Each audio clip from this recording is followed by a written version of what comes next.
Bienvenue dans Smart Bourse, votre émission quotidienne sur Bismart for Change pour rester à l'écoute des marchés chaque jour, du lundi au vendredi à 17h si vous nous suivez en direct à la télévision via vos box, émission que vous retrouvez chaque soir bien sûr en replay sur notre site bismart.fr ou encore à l'heure qu'il vous plaira en podcast sur l'ensemble de vos plateformes préférées. Au sommaire de cette édition ce soir, les derniers moments d'attente avant la fin en tout cas du processus de vote et de l'élection présidentielle américaine. Pour les résultats, on verra si des résultats fiables peuvent être fournis, délivrés dans les prochaines heures à l'issue de ce scrutin. En tout cas, on va passer à une autre étape. Les marchés, les investisseurs vont pouvoir passer à une autre étape qui va être celle de digérer les résultats qui sortiront bien à un moment ou à un autre des urnes américaines. Dans ce domaine, intéressant de constater que les premières institutions qui seront amenées à prendre des décisions immédiatement dans le sillage de cette élection américaine sont des banques centrales, puisque nous aurons la décision par exemple de la Banque centrale du Brésil, attendue demain, la Banque centrale du Brésil qui a commencé depuis son meeting de septembre à remonter d'un cran ses taux d'intérêt après les avoir largement ajustés à la baisse. La Fed, bien sûr, qui se prononcera sur sa décision de politique monétaire ce jeudi, exceptionnellement le 7 novembre, et puis la Banque d'Angleterre également qui sera amenée à décider de son réglage de politique monétaire ce jeudi dans le sillage là du budget qui a été présenté par le parti Labour les derniers jours pour le programme budgétaire britannique. La Fed sera donc en première ligne dans cette affaire. Nous discuterons de tous ces enjeux bien sûr avec nos invités de Planète Marché dans un instant et puis la réponse du monde face à l'élection américaine, face au risque Trump bien sûr, mais quoi qu'il en soit, que ce soit Trump ou Harris à la Maison Blanche, l'Europe a besoin d'un changement radical. Nous en discuterons spécifiquement avec Gilles Mouet qui sera avec nous en visioconférence dans le dernier quart d'heure de Smart Bourse ce soir. Le chef économiste du groupe AXA sera également notre invité.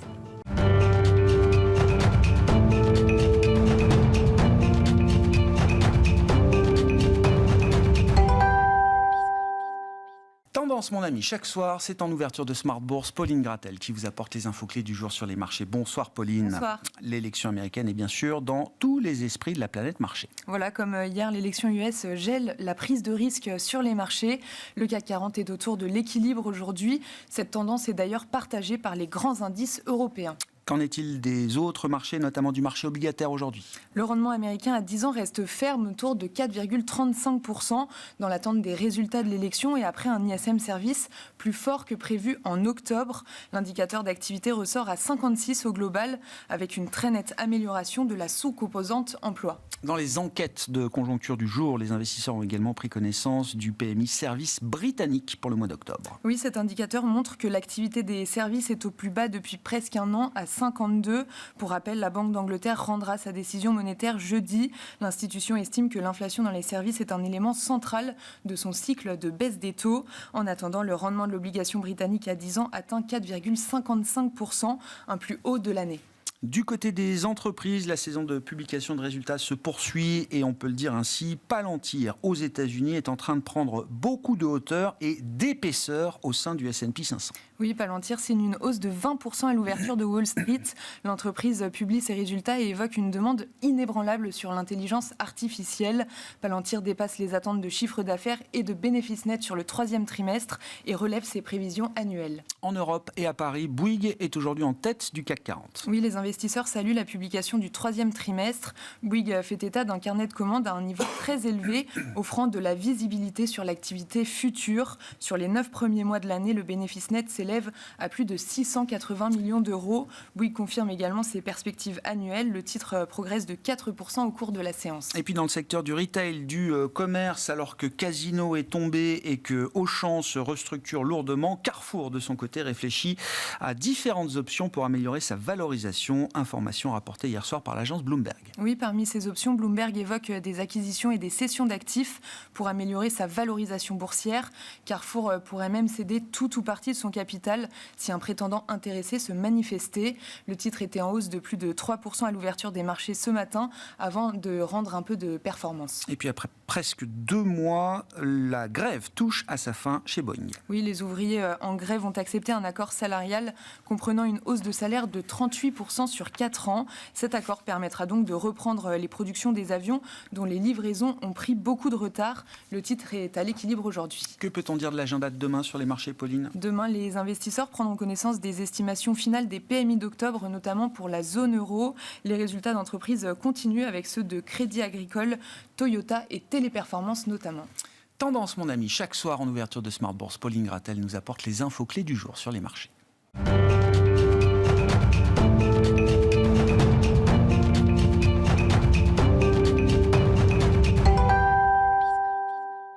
Trois invités avec nous chaque soir autour de la table pour décrypter les mouvements de la planète marché. Evelyne Hermann est à nos côtés, économiste Europe chez Bank of America Global Research. Bonsoir Evelyne. Bonsoir. Thomas Friedberger nous accompagne également, directeur général adjoint de Tikeo Capital. Bonsoir Thomas. Bonsoir Grégoire. Et Thierry Gill avec nous autour de cette table, le président de Raymond James France. Bonsoir Thierry. Bonsoir Grégoire. Thierry, vous nous avez fait la gentillesse de venir avec les résultats de l'élection américaine pour mettre fin au suspense, en tout cas les résultats tels que modélisés par l'analyste politique de la maison Raymond James à Washington. Vous êtes venu avec les slides qui ont été présentés, alors qui sont très à jour, hein. C'est pas des modèles ou des estimations qui datent d'il y a 3 semaines, parce que ça a bougé quand même encore assez vite ces dernières semaines. Ça date d'hier soir. On a fait un J+1 hier soir, il y aura un J+1 demain. D'accord. Bon, que peut-on dire du résultat potentiel de cette élection américaine telle que modélisée par votre analyste politique ? Alors, j'aurais aimé vous donner les résultats, c'est pas le cas. En fait, depuis maintenant plusieurs mois, on tient une espèce de tableau de bord en revenant en fait sur 3 aspects de l'élection américaine, la présidence et le Congrès dans sa globalité, qui comprend le Sénat et la Chambre des représentants. Du côté du Congrès, globalement, aujourd'hui, vous avez donc le Sénat américain, pour mémoire, qui en fait change pour un tiers de ses membres. Il y a 100 membres. 34 sièges. 34 sièges à renouveler cette année, un tiers tous les 2 ans, donc il change en intégralité tous les 6 ans. Et sur les 34 sièges, il y a 23 sièges côté démocrate. Donc les démocrates ont plus à perdre. Et du côté du Sénat, selon notre analyste basé à Washington, il part du principe que compte tenu effectivement du découpage électoral, des personnalités et des élections de mi-mandat, qu'on a obtenu à 75%, c'est assez tranché. Ouais. Ça devrait être une victoire pour les Républicains. Ouais. Voilà. Là-dessus, je crois qu'il n'y a pas que nous, il y a pas mal de nos confrères qui sont un petit peu sur le même postulat. Du côté de la Chambre, ça peut paraître effectivement un peu bizarre, mais là aussi, il faut prendre en compte les personnalités locales, le système de vote, enfin bon, qui est le même que pour la présidence ou pour le Sénat, mais dans le découpage. Et là, par contre, on est plus sur un schéma. Aujourd'hui, les Républicains sont majoritaires, mais de très peu de sièges, de 2 sièges, je crois, de mémoire. Et là, on paraît plutôt sur une victoire des démocrates. Donc, pour résumer, au niveau du Congrès, on part vers une cohabitation. Voilà. Après, la question qui se pose, c'est effectivement l'élection du président lui-même. Oui. Et donc, c'est là où on en vient aux fameux États clés, aux fameux États pivots, c'est ça, voilà. Thierry ? Alors, sur les 7 États clés, donc c'est le deuxième slide que je vous ai apporté. Arizona, Géorgie, Michigan, North Carolina, Pennsylvanie, Michigan, Wisconsin aussi. Et voilà. Wisconsin, Très bien. absolument. Là, ce que je voulais vous montrer Et Nevada. Sur ce slide, on n'a pas forcément le résultat. Encore une fois, on est dans la marge d'erreur. Quand vous voyez la colonne de droite, elle date du 3 novembre, donc elle est toute récente. Ce qui est intéressant, c'est de voir l'évolution depuis fin... Donc ça, c'est la comparaison. Première colonne, c'est quand Trump était opposé à Biden. Deuxième colonne, c'est l'entrée en liste de Kamala Harris avec effectivement les dernières estimations qui datent d'hier ou d'avant-hier, c'est ça ? Exact. C'est-à-dire qu'en fait, quand on prend la première ligne, par exemple, AZ, c'est l'Arizona. Trump avait fin juillet environ presque 5,8% d'avance, presque 600 points de base d'avance. Et on voit très clairement que les tendances, tous les États confondus, a largement fondu. Il a toutefois toujours, selon, encore une fois, cette liste, une légère avance. Mais on voit qu'Harris pointe le bout de son nez, si je peux me permettre. Ah ouais, et c'est là où ça rend la situation difficile. Pas mal d'analystes considèrent que la Pennsylvanie pourrait être le faiseur de roi ou de reine. On verra, il y a 19 sièges à la clé. Ça va donner un peu la tendance. Mais c'est effectivement, encore une fois, j'ai beaucoup échangé avec les gens de notre maison mère aux États-Unis et en essayant un petit peu de prendre le pouls, le sentiment, et tout le monde s'accorde à dire it's too close to call, comme on dit, hein, c'est trop serré pour s'engager aujourd'hui. Il semblerait que depuis 24 heures, certains derniers instituts ont l'air de dire qu'il y a un petit peu une remontée de Kamala Harris. À voir, on verra demain. Le sujet après... On a vu un sondage dans l'Iowa, c'est ça, qui a pu faire bouger peut-être le marché hier, sondage qui est paru ce week-end, qui visiblement a conduit les investisseurs ou les spéculateurs, peut-être même d'ailleurs à ce niveau-là, à abattre un petit peu du trade Trump qui prévalait depuis 2 semaines. On a vu le dollar baisser un peu hier, par exemple. Oui, et puis le trade Trump, il est largement joué depuis des semaines et des semaines. D'accord. Il y a à la fois du prise de profit, la volonté de jouer autre chose. La vraie question qui va se poser pour nous tous, c'est quand pourra-t-on espérer avoir un résultat définitif ? Ça sera peut-être... C'est une question difficile, ça, Thierry, vous pensez ? Enfin, difficile. C'est pas évident que demain, à 5h ou 6h du matin, on ait suffisamment d'éléments pour que... Alors, historiquement, c'est l'agence... AP, Associated Press, qui appelle, qui donne le résultat et qui est ensuite repris par l'ensemble des networks américains. C'est pas évident qu'on ait ce moment-là demain au petit matin, quoi. C'est pas évident. Je veux dire 2 rapides exemples. Je vais essayer d'être assez rapide. En 2020, lorsque George Bush gagne contre Al Gore, il a fallu pratiquement 2 mois. Floride. Voilà. Et c'était un État qui a fait la différence, et sur un écart de un peu plus de 500 voix. Et le S&P avait perdu quoi ? Plus de 10% peut-être dans cette... 8% dans l'intervalle. L'autre exemple, c'est l'exemple de Trump en 2020 contre Biden. Là, c'était plus court. Dès le 8 novembre, enfin moins d'un mois après, ça a été validé par la Associated Press. Mais dès 3 jours après, on savait que c'était plutôt lui. Oui. Après, on connaît tous les problèmes qu'a soulevé Trump. C'était plus rapide. Mais voilà, ça peut être une question de jours, de quelques semaines. On ne pense pas que ça prendra 2 mois. Un truc qui me frappe, Thierry, mais je ferai tourner la parole là-dessus, c'est l'économie n'est plus un facteur, ou la santé d'une économie ne semble plus être, en tout cas dans cette élection américaine, un facteur déterminant ou un avantage, en tout cas, pour une candidate, en l'occurrence, qui s'inscrit quand même dans la continuité de l'administration Biden. Qui avait cette fameuse idée propagée, amplifiée par Clinton, « It's the economy stupid ». À la fin de la journée, visiblement, c'est pas ce qui va faire le vote des électeurs américains. Parce que tous les économistes décrivent quand même, on peut en débattre, discuter, nuancer, mais tous les économistes quand même décrivent une situation économique américaine qui reste impressionnante par rapport au reste du monde et par rapport à ce qu'on aurait pu imaginer à l'issue de la crise pandémique, etc., etc. Les Américains ont un terme qu'on m'avait appris il y a pas mal d'années, on appelle ça le perception change. C'est-à-dire que vous avez à un moment donné la perception des choses et la réalité. Et vous avez un candidat républicain, Trump, qui vous martèle que tout va mal depuis des mois et des mois, quand c'est pas plus longtemps. Cette idée, elle fait son chemin dans une partie de son corps électoral, qui n'a pas fait, j'ai envie de dire, son due deal. C'est-à-dire qu'en fait, quand vous interrogez n'importe quel moteur de recherche, moi je l'ai fait à titre personnel, j'ai voulu comparer le Standard & Poor's 500, j'ai voulu comparer l'évolution du PIB, j'ai voulu comparer les déficits publics. Rien, je dis bien rien, ne laisse penser aujourd'hui que la mandature de Biden ait été plus mauvaise que celle de Trump. Mais dans la perception des gens, et ça c'est l'impact de l'inflation. Je dirais que pour beaucoup de gens, une récession encore, c'est un autre cas de figure, on ne va peut-être pas le développer ici, mais l'inflation ça touche tout le monde. Et en fait, la personne qui va faire le plein d'essence, les gens qui vont faire leurs courses, ça touche tout le monde. Je veux dire, ça touche même encore plus des catégories de population les moins favorisées et les plus défavorisées. Et je pense que c'est là-dessus en fait que Trump met l'accent, et c'est ce qui pèse un petit peu, ou redonne ce sentiment qu'avec Biden, c'était moins bien. Toujours frappé de voir dans les sondages d'opinion, alors les enquêtes de confiance auprès des ménages, etc., on a la polarisation des enquêtes avec les républicains et les démocrates du panel. Les républicains, enfin ceux qui sont interrogés, les ménages dits républicains, estiment que l'économie américaine est au fond du gouffre aujourd'hui. Jamais il n'y a eu pire situation économique aux États-Unis. Taux de chômage 4,1, PIB 2,8, hausse des salaires 4%. Voilà, je veux dire, on pourrait donner une litanie de chiffres. Qu'est-ce qui compte sur le plan macroéconomique, ou en tout cas sur les marges de manœuvre économiques de la future administration américaine dans cette élection, pour vous aujourd'hui, Evelyne ? D'un point de vue américain ou d'un point de vue européen ? Peut-être d'un point de vue américain, mais évidemment, vous êtes spécialiste de l'économie européenne et au-delà des États-Unis, moi, ce qui m'intéresse beaucoup, c'est la réponse du monde et la réaction des autres zones économiques. Alors, pour les États-Unis, je pense qu'on est tous d'accord, l'économie est dans un très bon état et a priori, là où nos collègues diront qu'il faut faire beaucoup attention, c'est effectivement la future politique budgétaire. À quel point ça peut être, dans les scénarios SWIP, c'est peut-être le plus extrême en ce qui implique aussi la trajectoire des budgets des déficits budgétaires et compagnie. Et donc du coup, le soutien qu'on peut y avoir sur une certaine partie de l'économie, mais on préconise quand même des conclusions apparemment trop simple. Donc, du coup, les politiques de migration peuvent peser sur la croissance, puisque c'est un phénomène d'offre, mais aussi de demande, effectivement. La politique de guerre commerciale, ça peut également peser sur l'économie dans l'agrégat, parce que c'est un choc d'incertitude qui pèse beaucoup sur l'investissement.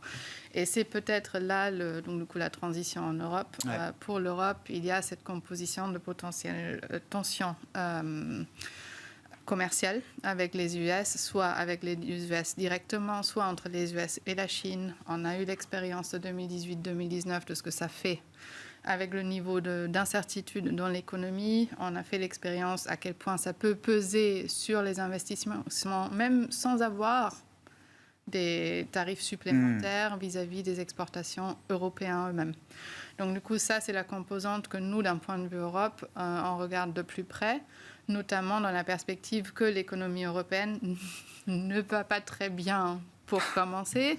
On n'a pas du tout le même point de départ que les États-Unis. On a une insuffisance de demande interne, on a une insuffisance de demande externe. Nos marchés d'exportation, et notamment la Chine, restent assez affaiblis.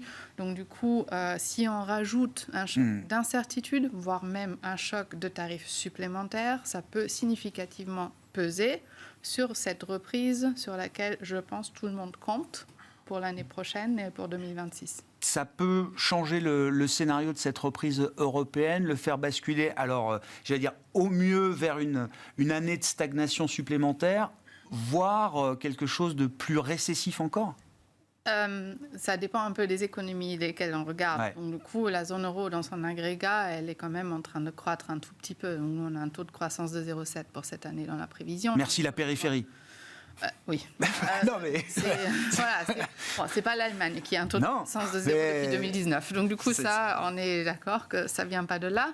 La France y contribue quand même un peu, même si en France, on a la même tendance à toujours dire que l'économie va mal quand il va si mal que ça. Il est vrai. Donc, du coup, voilà. Donc, mais c'est vrai que si vraiment on a un choc d'incertitude ou un choc sur tout ce qui est exportation, ça pèse plus lourd sur l'économie qui est la plus exportatrice en zone euro, et c'est l'Allemagne. Donc, du coup, c'est là qu'on s'attend à une reprise cyclique. S'il y a une baisse, s'il y en a encore une année de zéro croissance, ça devient très compliqué parce qu'on voit déjà certains composants du marché du travail qui sont en train de se dégrader significativement, notamment l'emploi dans le secteur privé. En Allemagne, spécifiquement ? Oui, on a le glissement annuel des emplois dans le secteur manufacturier. Il est négatif. Dans les services, on est arrivé à 0. Donc là, ce qui maintient un rythme de croissance dans l'emploi, c'est le secteur public. D'accord, parce que c'était un des arguments du Joachim Nagel, je crois, il y a encore quelques semaines ou au mois de septembre, de dire, attention, l'Allemagne, effectivement, il y a une mauvaise réputation qui entoure l'Allemagne, mais moi, je regarde, on est au plein emploi, le marché du travail va bien, le bilan des entreprises est bon, etc. Quoi. Bon, on parle de dégradation légère, on n'est pas en mode récession, mais ceci dit, la marge de continuer à un taux de croissance 0... diminue quand même très rapidement. Et comme tu disais juste, si on n'a pas cette reprise cyclique en Allemagne d'un taux de croissance 0 vers un taux de croissance plus proche de 1% l'année prochaine pour des raisons liées à la demande externe ou liées aux incertitudes, au choc d'incertitude, ça va peser sur la zone euro dans son intégralité. Si l'Allemagne a 0 taux de croissance à la place de 80 points de base ou 1%, on enlève 30 points de base de la zone euro, il n'y a pas de reprise. Donc, du coup, ça pèse. Ça pèse sur les perspectives d'inflation, ça pèse sur la politique de la BCE. Donc, nous, comme équipe, on est relativement bas de toute façon. On s'attend à un taux de dépôt à 1,5 à la fin de 2025. Ça, c'est dans un scénario où tout va bien. Si on part dans un scénario où l'incertitude grimpe, où on a un problème supplémentaire sur la demande internationale, voire sur la demande interne CAPEX en zone euro, on peut très bien s'imaginer une zone euro où on aura besoin d'une politique monétaire stimulatoire. Donc une BCE encore plus dovish dans le cas d'un leadership Trump avéré aux États-Unis, qui impliquerait à l'inverse un stance plus hawkish de la part de la Réserve fédérale américaine. Potentiellement. D'accord. Donc là, un grand écart qui pourrait se créer. Oui, mais c'est quelque chose qu'on a discuté depuis 3-4 ans. Je sais. Il y a quand même des fondamentaux dans l'économie qui font que... Sauf qu'on a déjà du mal à y aller. Enfin, la BCE a déjà du mal à y aller aujourd'hui. Donc, et les marchés aussi, parce que... Mais c'est le risque. C'est le risque. Thomas, qu'est-ce qui vous intéresse dans cette affaire américaine, cette élection et la manière dont le monde se prépare ? J'allais dire, quel que soit le résultat, le monde doit être prêt quand même aussi à apporter une réponse à la prochaine administration américaine. Oui, après, bon, nous on fait de l'investissement long terme, donc je ne suis pas sûr que ça change grand-chose à long terme, très honnêtement. Mais bon. Point intéressant, je veux bien qu'on en dise un mot. Enfin, je veux dire, le cycle est plus fort que Trump, les enjeux, les défis, la transition énergétique, c'est plus fort que Trump, même si les politiques climatiques sous Trump ne seront pas les mêmes que sous Harris, il y a quand même une tendance de fond puissante qui ne s'arrêtera pas à ça. Je pense qu'il y a des tendances fortes. Ouais. Après, bon, sur l'occasion d'en redire un mot. Sur le vote en lui-même et ce qu'on disait tout à l'heure sur l'économie, je pense qu'effectivement, il y a pour la première fois peut-être une décorrélation entre la situation économique et le résultat de l'élection sur le candidat sortant. Mais c'est peut-être aussi dû au fait qu'il n'y a probablement jamais eu autant de gens en difficulté aux États-Unis. C'est-à-dire que l'économie va bien, mais il n'y a jamais eu autant d'exclus, de gens malades, de gens dépressifs, accros à des drogues, etc. Et donc en fait, c'est aussi probablement lié à ça. C'est-à-dire qu'il y a une partie du pays qui va bien, mais il y a aussi une partie du pays qui va très mal. Et donc, on en revient toujours au même point, enfin en tout cas en ce qui me concerne, c'est est-ce que le PIB, c'est vraiment le bon indicateur de la santé d'un pays, développement, de la santé, de l'épanouissement, etc. Disons que c'est un indicateur. C'est peut-être pas la vision la plus holistique qu'on peut avoir. Après, sur le reste, je pense que effectivement, il y a un impact court terme qui peut avoir son importance, c'est la trajectoire budgétaire, ça c'est sûr, avec en filigrane probablement le fait que, enfin notre conviction que les taux d'intérêt long terme sont trop bas, c'est pas forcément les taux d'intérêt court terme qui sont trop hauts. Et ça, évidemment, une victoire de Trump, je pense, accentuerait cette remontée des taux longs, qui aura un impact probablement sur les multiples de valorisation côté equities, que ça soit coté ou non coté, mécaniquement, et puis probablement aussi, je pense, sur les primes de risque d'une manière générale, sur les actifs risqués à moyen terme. Donc là, c'est pas un Trump market positive que vous décrivez comme on a pu l'avoir au final en 2016. Alors, market positive sur certains secteurs et sur certaines classes d'actifs, mais sur les taux long terme en général, je ne pense pas que ça soit très positif qui gagne. Voilà. Ensuite, sur le reste, sur l'impact sur l'Europe, je sais pas. Je suis pas sûr que ça fasse une grosse différence, à part peut-être sur on va dire la guerre en Ukraine, où je suis pas un spécialiste de géopolitique, mais j'ai l'impression quand même qu'on se dirigera en 2025 vers des pourparlers de paix quoi qu'il arrive, mais que peut-être qu'une victoire de Trump peut les accélérer. Parce qu'il annoncerait que le soutien américain se retire plus vite que si c'était Kamala Harris qui gagnait. Voilà, et après, sur les tendances fortes, on a la conviction chez nous que Trump ou pas Trump, la transition énergétique est d'une certaine manière en route aux États-Unis, pas pour sauver la planète, mais parce que adresser l'efficience énergétique de ces process industriels, de ces bâtiments. Retourner les data centers, quoi. Ouais, c'est un élément de compétitivité pour les entreprises. À un moment où il y a du reshoring, où les salaires, il y a des problèmes, il y a les coûts salariaux ont augmenté parce que quand vous relocalisez de la production aux États-Unis, ça vous coûte plus cher. Et donc en fait, sur ces sujets-là, on voit quand même une tendance assez forte sur les sujets d'efficience énergétique, plus que de transition énergétique des entreprises, qui font qu'il y a une tendance très forte qui se dégage sur les apporteurs de solutions là-dedans, quoi. Et ça, que Trump gagne ou pas, on pense ces stratégies d'entreprise, elles ne changeront pas parce qu'un Trump revient à la Maison-Blanche et redonne des permis de forêt à, tout le bassin permien, etc. Honnêtement, je ne pense pas. Ouais. Et je pense aussi que les États-Unis collectivement sont aussi plus malins que ça, c'est-à-dire qu'ils ont bien compris que c'était quand même une terre bénie des dieux pour les énergies renouvelables, c'est-à-dire que le Texas qui est quand même très vocal sur... c'est quoi c'est le plus gros état solaire des États-Unis et du monde. C'est le plus gros producteur d'énergie renouvelable des États-Unis.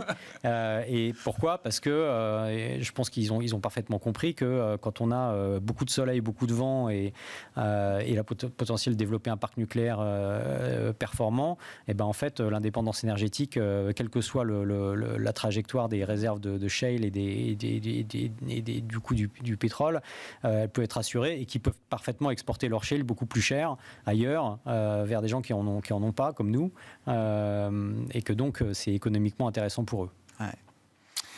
Bon, sur le plan effectivement des marchés, alors risque d'un peu de bruit si les résultats sont pas délivrés rapidement. Ça, je crois qu'on a compris, Thierry. Et ensuite, est-ce que quand même la course des marchés, la course de l'économie peut être altérée par une victoire, alors quelle qu'elle soit, hein, mais en l'occurrence de Trump, si c'est le risque, ou est-ce qu'il y a quand même là aussi pour vous des tendances de fond, je sais pas, Palantir nous envoie un message sur l'intelligence artificielle aujourd'hui, je suis pas sûr que Trump ou Harris d'ailleurs changerait beaucoup de choses au message envoyé par un Palantir aujourd'hui qui nous dit à ce stade que la demande pour l'IA est inébranlable. C'est un exemple, hein, enfin, je veux dire. Oui, c'est un exemple. Pour dire qu'il y a des choses quand même aussi dans les marchés qui sont solides, quoi. Oui, alors pour rebondir sur l'IA, tout ce que vous avez eu depuis un mois, voire plus, sur l'IA, franchement, c'est une tendance lourde. D'accord. Vous l'avez vu sur les dates d'NVIDIA, vous l'avez vu sur tout ce qui est il faut de la mémoire pour faire de l'IA, donc quand vous regardez les résultats même de Micron, qui n'ont pas forcément été bien pris, mais il faut de la mémoire à bande large, du HBM, les résultats étaient bons. Vous regardez les data centers, des sociétés comme Equinix, le Digital Realty, les résultats ont été excellents. Après, vous allez voir des sociétés comme Hewlett Packard, ou bien vous prenez des sociétés comme Dell. Tout va dans le même sens. Donc là, c'est un no-brainer pour nous. Voilà, la tendance va se poursuivre. Je ne suis pas sûr, pour répondre à votre première question, que les politiques aient vraiment les moyens que ça bouge beaucoup. Moi, je suis dans le métier depuis 84, j'ai vu pas mal de choses. J'ai pas connu 80 avec Reagan à l'époque, avec sa courbe de l'affaire et qui s'était inspiré à l'époque de la politique de Thatcher. Mais globalement, l'impact des politiques, il est minimal. On parlait à l'instant des énergies renouvelables. Sur les énergies renouvelables, nous, on est convaincus. D'abord, l'IRA Plan de Biden, il y a tellement d'emplois à la clé, tellement dans des États républicains, qu'il va pas se tirer une balle dans le pied. Voilà.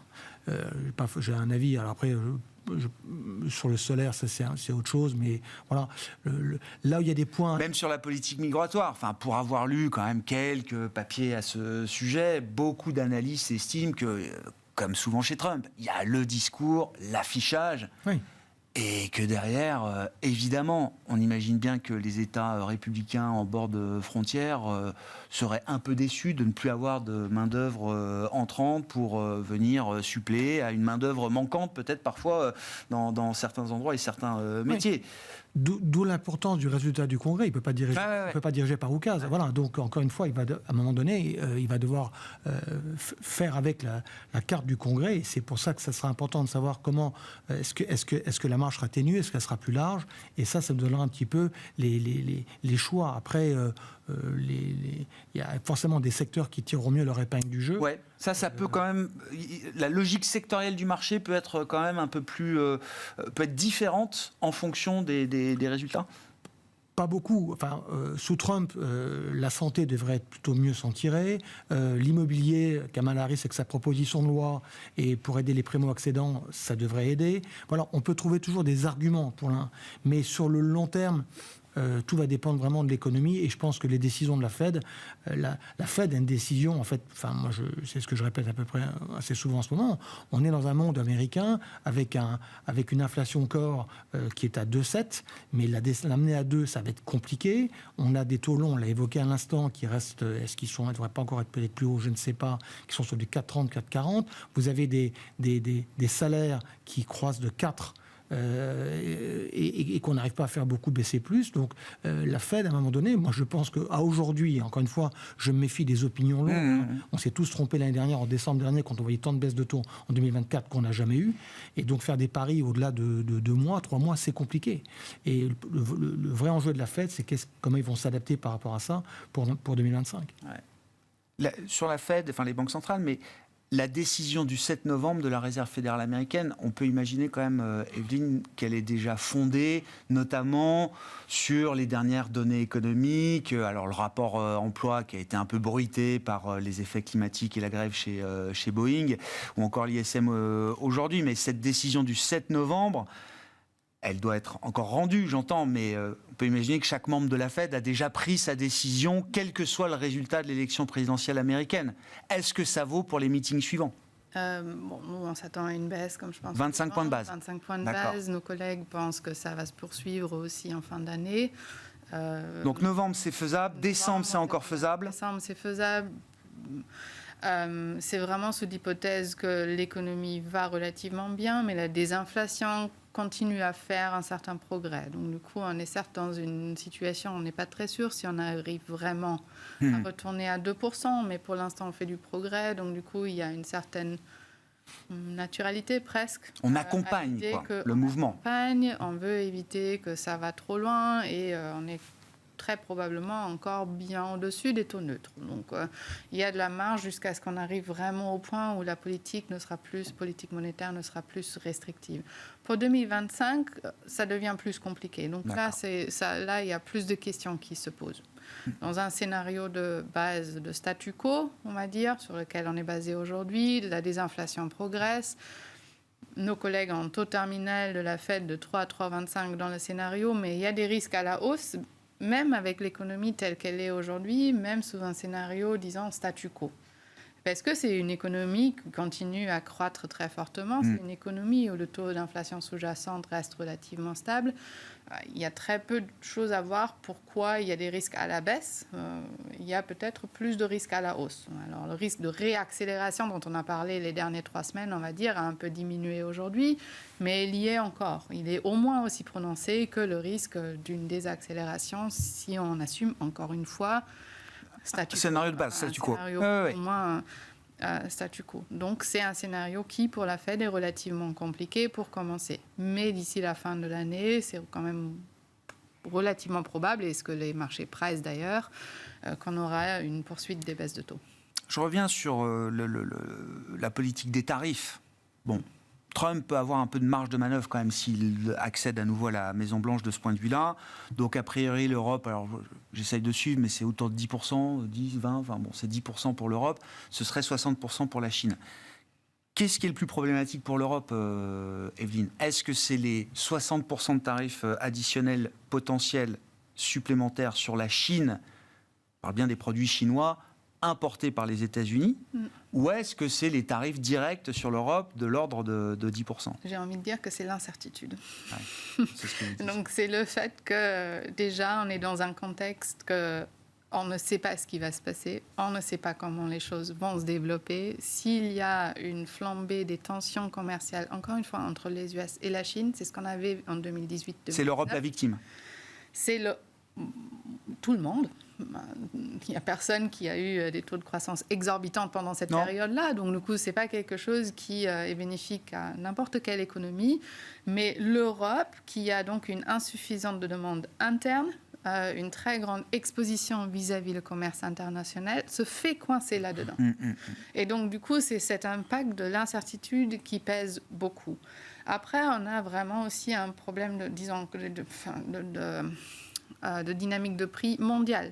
Si vraiment la Chine perd accès d'une façon ou d'une autre au marché américain, le monde pour les exportations chinoises se réduit, mais bien sûr. Et donc du coup, ça augmente la pression encore une fois sur l'Europe, et ça probablement augmente la pression désinflationniste sur les prix de biens dans le monde.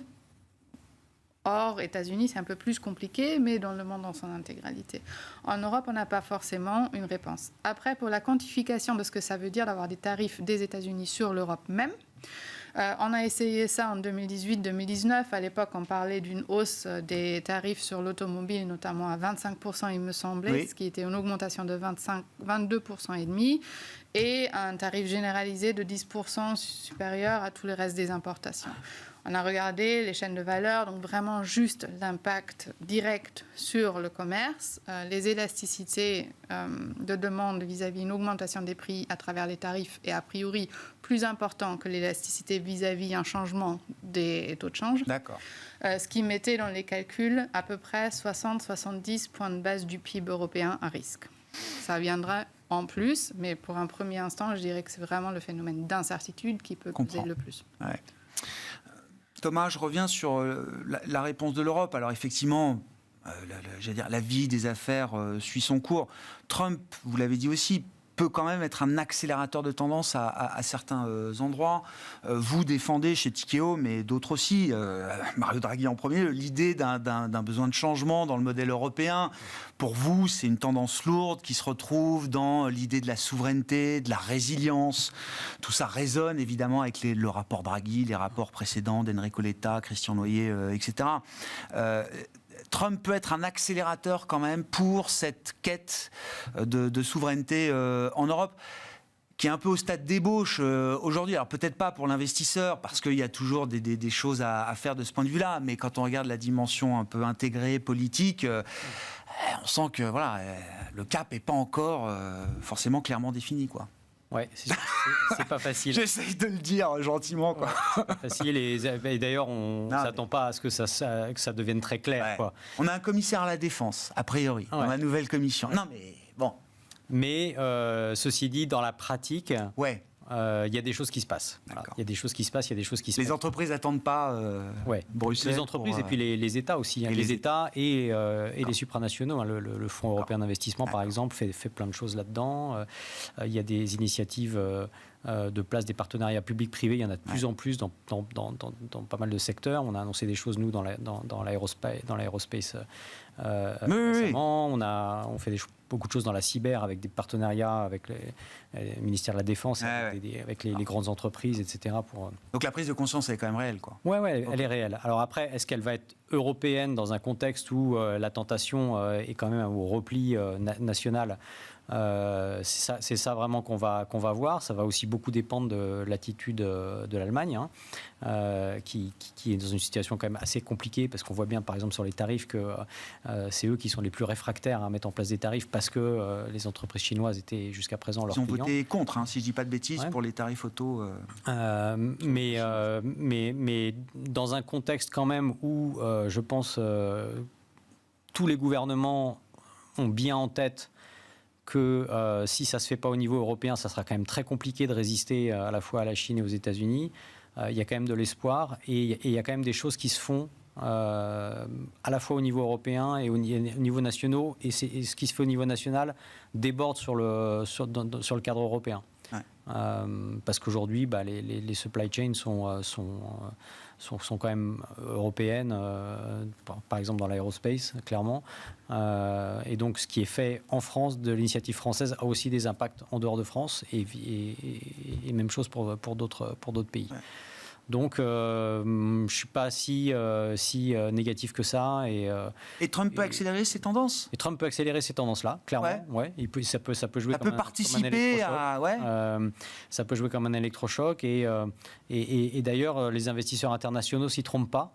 Il y a quand même un gros intérêt pour l'Europe en Asie, au Moyen-Orient, ne serait-ce que parce que pour une allocation d'actifs globale, quand on ne veut pas mettre tous ses œufs dans le même panier sur les États-Unis, ce qui est une évidence, par exemple, pour des investisseurs chinois, il n'y a pas beaucoup d'alternatives pour déployer beaucoup de capital, et notamment dans le non-coté. Dans le coté, il y a des alternatives avec des marchés liquides au Japon, etc. Mais dans le non-coté, vous n'avez pas le choix, c'est l'Europe.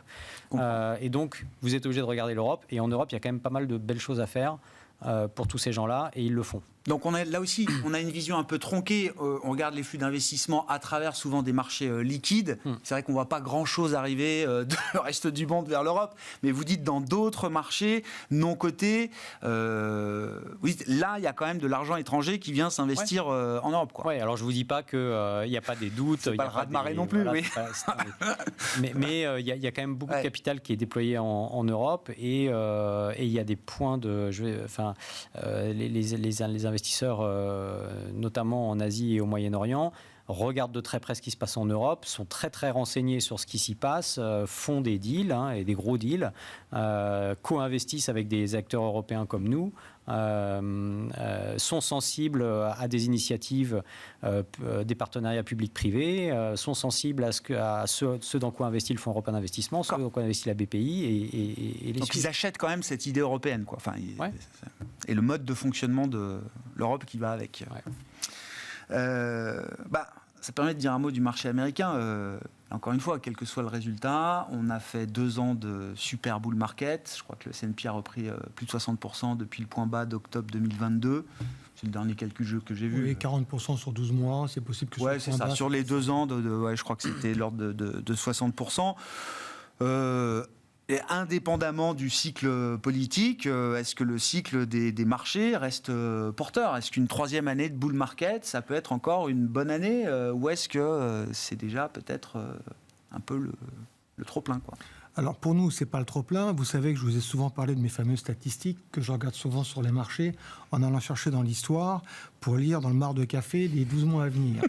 Et quand on regarde l'évolution des marchés américains sur les 12 derniers mois qui ont monté de plus de 30%, quand vous remontez sur une périodicité qui remonte pratiquement en 1926, un tout petit peu avant le krach de 29, donc quasiment sur un siècle, vous avez une hausse des marchés à venir dans les 12 prochains mois qui est de l'ordre de 12 à 13%.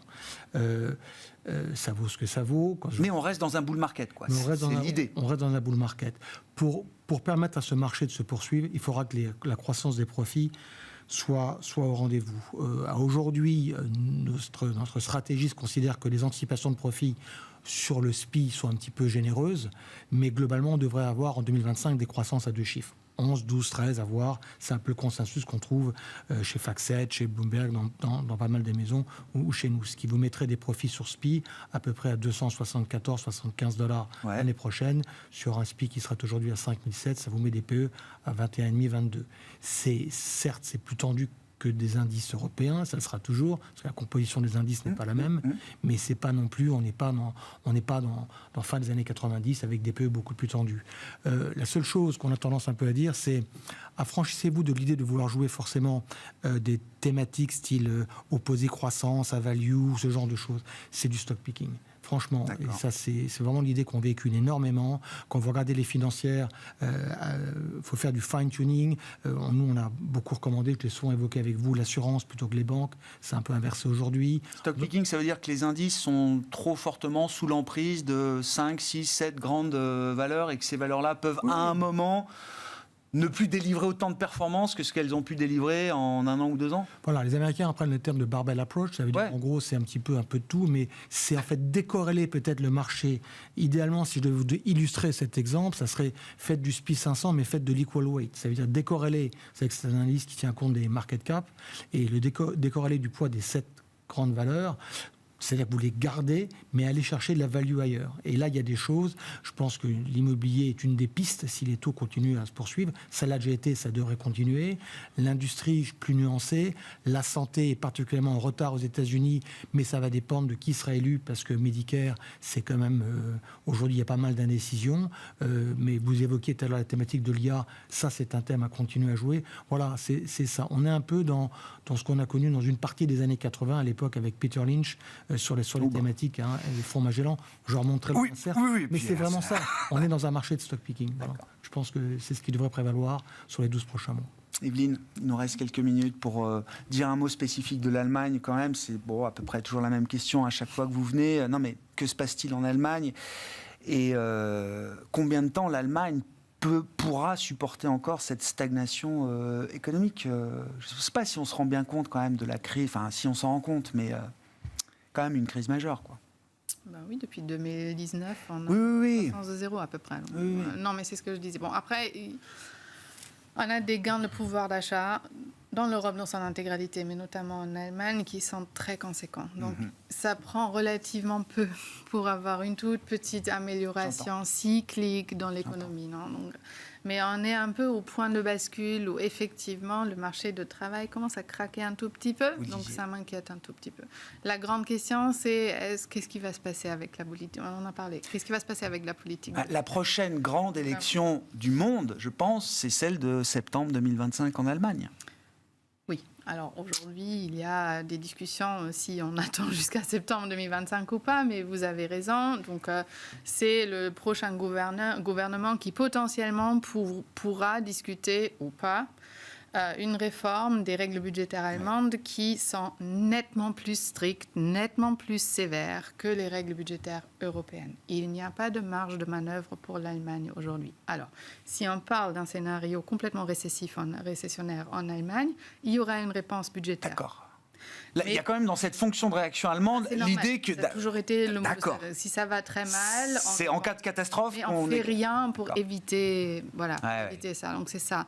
On ne fait rien pour améliorer la tendance de long terme. Donc du coup, c'est pour ça qu'on regarde qu'est-ce qui va se passer après les prochaines élections. C'est une question de qui sera au pouvoir, quelles seront les initiatives, mais aussi de quelle est la composition du Parlement. Est-ce qu'on a besoin d'une majorité de 2/3 ? Et aujourd'hui, elle n'est pas assurée. Et c'est ça ce qui pose problème. À long terme, la règle budgétaire n'est pas compatible avec tout ce qu'il faut faire. Plus d'investissements, plus de dépenses de défense, tout ce qu'il faut pour arriver à des politiques un peu, carbon neutrality, c'est pas compatible. Mais la règle budgétaire est liée. Donc, on fait avec. Est-ce que c'est à l'occasion de ces élections que le modèle allemand peut avancer au-delà de la règle budgétaire, ou est-ce qu'il faut attendre non, il faut attendre après. Après, le marché, quand on commence à en parler, je pense que ça y est, mais... D'accord. Le temps politique en Allemagne sera beaucoup plus long que... Il faut changer la Constitution, c'est pas quelque chose qui se non. à l'autre. On est d'accord. Merci beaucoup à vous trois d'avoir été les invités de Planète Marché dans cette veillée d'armes à quelques heures, peut-être, des résultats de l'élection présidentielle américaine. Evelyne Hermann était avec nous, Bank of America Global Research, Thomas Friedberger, Tikeo Capital et Thierry Gill, Raymond James France.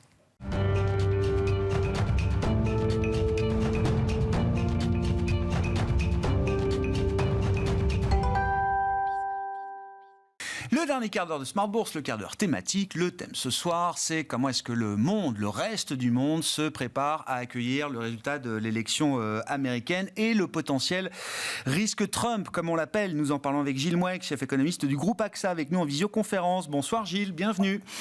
Merci beaucoup d'être avec nous. Je sais que vous avez passé beaucoup de temps, Gilles, à travailler la question politique à travers la dynamique des sondages aux États-Unis. C'est soit une passion, soit une nécessité dans les deux cas. C'est en tout cas le travail que vous avez effectué, Gilles. Quelles sont les dernières observations là, que vous faites sur cette question de politique immédiate à travers notamment la dynamique des sondages, qui a connu quand même un mouvement de renversement depuis 15 jours, 3 semaines? Oui, en fait, ce qui était assez frappant, c'est qu'on a eu une longue période de stabilité de l'avance de Kamala Harris quand on prend les grands agrégateurs de sondages, 538 ou Real Clear Politics, ou Nate Silver. On était en gros entre 2,5 et 3 points. Ça, pendant tout le mois de septembre et le première moitié d'octobre. Ce qui était d'ailleurs déjà une avance un peu faible pour Kamala Harris, quand on se souvient des 8 points d'avance qu'avait Biden à la même étape de la course en 2020. Et puis après, le premier jour, c'était le 19 octobre, l'avance de Kamala Harris est tombée en dessous de 2%, et elle a continué graduellement et marginalement à s'effriter jusqu'à arriver à 1%. Et ce qui s'est passé au même moment, c'est un renversement des avances dans beaucoup d'États pivots. On a toujours une certaine résistance de Kamala Harris dans les États des Grands Lacs. En revanche, une poussée assez claire de Trump dans les États du Sud et dans les États de l'Ouest, ce qui aboutissait au résultat tout simple et qui, à mon avis, expliquait la réaction de marché depuis une quinzaine de jours, qui était que sur la base des sondages, la probabilité la plus nette, c'était celle d'une victoire de Donald Trump, s'accentuant du fait que la plupart des acteurs de marché intègrent le fait que Biden avait une avance de 8 points dans les sondages plan national, une avance de 8 points le 3 novembre 2020 et qu'il a gagné par simplement 4 points. Divisé par 2, ouais, c'est ça. Ouais. Donc voilà, peut-être qu'entre-temps, la qualité des sondages s'est nettement améliorée, mais tout cela constitue un faisceau d'indices qui explique, à mon avis, la réaction de marché. La réalité, c'est que personne n'en sait rien. Il y a une interview très intéressante à la Harvard Gazette de l'un des grands patrons des sondeurs américains qui avait été président de la commission justement qui s'était penchée sur l'erreur de prédiction de 2020 et qui en gros concluait par « je n'en sais rien, moi pas plus que vous ». Donc voilà, on est dans cet état d'incertitude assez complet. Est-ce qu'on a un peu plus de certitude sur l'autre bataille, qui est une bataille décisive aussi, qui est celle du Sénat, Gilles ? Alors le Sénat, si on prend par exemple les prévisions de 538, qui a plutôt un bon track record, pas parfait, mais plutôt un bon track record dans la matière, pour eux, la messe est dite, 90% de probabilité d'une victoire sénatoriale. Ouais. Pour les Républicains. Et ça, on le sait depuis un moment que tout avantage en fait les Républicains en la matière. D'abord parce qu'on part déjà d'une majorité extrêmement fine d'un siège pour les démocrates. Deuxièmement parce que l'un de ces démocrates, Manchin, était élu de Virginie occidentale, et c'était un peu une anomalie, c'est-à-dire que c'était un sénateur démocrate avec d'ailleurs des vues parfois assez étranges pour son parti, mais élu par un État foncièrement républicain. Manchin prenant sa retraite, il est presque évident que la Virginie occidentale repasse du côté républicain. Et puis, dans d'autres anomalies, entre guillemets, par exemple dans des États montagneux de l'Ouest, et fondamentalement le simple fait arithmétique que, puisque le Sénat n'est pas renouvelé dans son ensemble, eh bien cette fois-ci, ce sont surtout des sièges démocrates qui sont remis en jeu, et donc arithmétiquement, voilà, la probabilité de perte démocrate est plus importante que la probabilité de perte républicaine. Donc que le Sénat passe du côté des républicains, c'est probablement assez écrit. La question peut-être plus fondamentale, c'est celle de la Chambre, en tout cas d'un point de vue de marché, parce que la Chambre des représentants, elle est vraiment centrale pour tout ce qui concerne les négociations budgétaires, qui à mon avis vont être un des grands éléments de différenciation en fait entre une présidence Harris et une présidence Trump. Il y a eu de très très bons calculs faits par la Penn Wharton qui arrive au résultat suivant. Si c'est Trump et qu'il a les moyens d'appliquer sa politique, ce qui voudrait dire qu'il a une majorité à la Chambre des représentants, c'est 2 points de déficit budgétaire en plus tous les ans pendant 10 ans. Si c'est Harris, c'est seulement 0,5 points en plus. Dans aucun des cas, le déficit s'améliore, mais l'écart va de 1 à 4 entre les deux sur la question du déficit.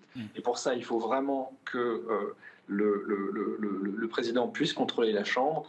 Et ça, c'est moins évident. C'est moins évident parce que la course est plus ouverte, il n'y a pas cet écart arithmétique entre sortants républicains et sortants démocrates. Il y a eu par ailleurs des redécoupages électoraux dans des États qui sont déjà assez favorables aux démocrates, par exemple dans l'État de New York. Donc même si Trump est élu, il n'est pas totalement évident qu'il puisse gagner la Chambre. Ce que vous dites, Gilles, c'est que ma question, est-ce que le risque Trump est plus encadré qu'en 2016, quand il est arrivé par surprise? C'est-à-dire, vous dites, évidemment, la question est de savoir jusqu'où il aura les mains libres avec le Congrès. Même si l'ensemble du Congrès était rouge, vous dites que Trump n'a pas forcément la main sur l'ensemble du caucus républicain aujourd'hui et qu'il y a peut-être encore des gens dans la pièce républicaine qui resteraient des adultes de ce point de vue-là, Gilles. Et puis, il y a quand même toujours la dimension commerciale et tarifaire. Où est-ce que le risque Trump peut être encadré selon vous, et où est-ce qu'il peut être un peu plus débridé en revanche que par rapport à 2016 ? Oui. Alors, sur la question budgétaire, là, la résistance du Congrès peut être très forte parce qu'effectivement, on va trouver dans ce qu'on appelle le caucus républicain des gens qui sont des républicains traditionnels, des républicains canal historique, entre guillemets, donc qui sont plutôt prudents en matière de finances publiques. On part déjà d'un déficit tendanciel entre 6 et 7% d'après le CBO. Ça, c'est la base. Donc si on rajoute 2 points de plus, on est quand même là dans des choses qui sont quand même très, très hirsutes en termes de soutenabilité de la dette. Donc on peut s'attendre à la résistance côté républicain, d'autant plus si Trump n'a pas la main, n'a pas de majorité républicaine à la Chambre. En revanche, il y a des éléments sur lesquels il a une capacité d'action quasiment totale. Et c'est la question de la guerre commerciale, puisqu'on l'a vu déjà lors de son premier mandat, il peut le faire par ce qu'on appelle des executive orders, donc il peut utiliser un arsenal qui lui est propre pour mettre en place ces tarifs. Même chose sur l'immigration, qui est un sujet qui est sous-discuté en Europe, mais qui est absolument central à mon avis pour toute la mécanique macroéconomique américaine dans les années qui vont venir. L'année dernière, on a probablement eu environ 3 millions d'arrivants aux États-Unis. Ça représente 2 points de main-d'œuvre en plus. On n'aurait jamais eu le ralentissement de l'inflation que l'on a connu depuis maintenant 1 an et demi, sans cet apport d'immigrants. Trump, aujourd'hui, sa position officielle, c'est non pas simplement l'arrêt des flux, c'est le renvoi, c'est l'expulsion massive des immigrants illégaux. Et là-dessus, il peut le faire, en grande partie en tout cas, par executive orders. Donc même s'il y a la résistance du côté du caucus républicain, sur ce type d'éléments, ça serait plus compliqué à mettre en œuvre, sauf à imaginer un système en gros d'arbitrage, un système d'échange en fait entre une chambre potentiellement républicaine et Trump, parce que vous avez beaucoup de gens chez les républicains qui vont être très inquiets d'une politique de renvoi massif des immigrés illégaux parce qu'ils savent que certains secteurs de l'économie américaine ne peuvent pas fonctionner sans ces immigrants illégaux, et donc essaierait en fait de... Petite déconnexion avec Gilles. On va voir si on peut retrouver Gilles. Il nous reste quelques minutes sur cette élection américaine, bien sûr, et la politique migratoire de Donald Trump, si elle était appliquée, qui poserait évidemment un certain nombre de questions pour la macroéconomie américaine spécifiquement, puisque 3 millions de migrants sont arrivés dans l'économie américaine l'an dernier et ont largement participé à augmenter l'offre de travail, à faire baisser l'inflation et à augmenter également une partie de la demande dans l'économie américaine. Gilles, on a été coupé sur la politique migratoire, ou le risque d'exécution de la politique migratoire telle que la doctrine Trump la conçoit aujourd'hui. Le système des executive orders lui donne quand même un certain nombre de marges de manœuvre sur cette politique-là. Je voulais qu'on dise un mot aussi de la politique commerciale. Gilles, votre point étant de dire que pour l'Europe, le plus grand risque, c'est la politique tarifaire des États-Unis vis-à-vis de la Chine, pas forcément vis-à-vis de l'Europe elle-même. Parce que les 10% de droits de douane, honnêtement, s'ils sont appliqués sur tout le monde, l'impact est assez limité parce que vous n'êtes pas en état de désavantage vis-à-vis de vos compétiteurs des pays tiers. Vous ne rentrez pas en compétition avec les Sud-Coréens ou avec les Mexicains sur le marché américain. Et donc, la souffrance viendrait simplement du fait qu'il pourrait y avoir substitution par des producteurs domestiques américains, ce qui est difficile à mettre en œuvre à très court terme. Et puis par ailleurs, on pourrait imaginer que 10 points de droits de douane, ça s'absorbe assez facilement par une dépréciation, elle aussi finalement assez mesurée du change. Perdre 10% sur l'euro-dollar, c'est gérable. En revanche, 60% de droits de douane sur la Chine, le risque là, c'est une baisse très forte de la demande chinoise, avec un effet en retour sur les exportateurs européens, notamment allemands. L'autre risque, c'est que la réponse de Pékin, ce soit une dépréciation très forte de sa devise, et donc là, un vrai désavantage compétitif entre nos producteurs et les producteurs chinois. Dans une situation comme celle-là, Gilles, est-ce qu'on peut imaginer une Fed qui aurait la nécessité d'avoir un réglage peut-être plus dur de sa politique monétaire, et face à cela, une BCE qui devrait se pousser à aller beaucoup plus loin peut-être dans l'accommodation? C'est quelque chose de possible? Pas sûr qu'on ait la réponse de Gilles Mouek, c'est l'interview maudite. Bon, c'est pas grave, je crois qu'on va s'arrêter là avec Gilles pour ce soir. En attendant de toute façon le résultat de cette élection américaine, on aura largement l'occasion d'y revenir avec toutes les conséquences que ça implique, notamment pour les banques centrales. Je vous rappelle que la Fed sera l'une des premières banques centrales à réagir, en tout cas à devoir prendre une décision de politique monétaire dans le sillage de cette élection. La Fed qui rendra cette décision ce jeudi 7 novembre, quel que soit le résultat ou l'absence de résultats d'ailleurs de cette élection présidentielle américaine. C'était quand même Gilles Mouek avec nous, je le rappelle, chef économiste du groupe AXA, invité de ce dernier quart d'heure de Smart Bourse ce soir sur Be Smart for Change.